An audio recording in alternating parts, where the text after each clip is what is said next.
Brethren and sisters, I do not come before you this evening to engage in any grammar talk or college highfalutin, but I come to prepare a perverse generation for the day of wrath.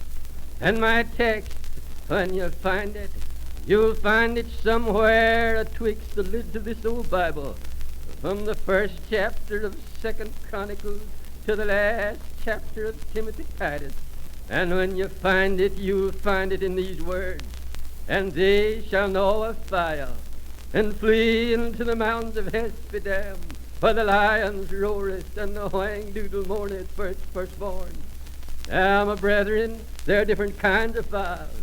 There's the rat-tailed fowl, and the handsaw fowl, and the profile, and the defowl.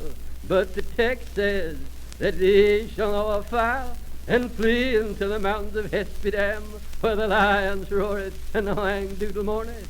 And there's different kinds of dams. There's Amsterdam, and there's Beaver Dam, and there's Rotterdam. But the last of all, and the worst of all, my brethren, is I don't give a damn. But the text says that they shall flee into the mountains of Hespedam. Now this reminds me of the man who lived upon the North Fork of Little Pine Creek in Madison County, North Carolina. He had a little mill, but it ground a heap of corn. But one night the fountain of the great deep was broken up, and the windows of heaven were open, and the rains descended, and the winds came, and they washed that man's mill down to kingdom come. And he went out next morning, and he told the good old wife of his bosom that he wasn't worth a damn. Yet the text says that he shall know a fire, and flee into the mountains of Hespedam, where the lions roareth, and the whang-doodle mourneth for his firstborn.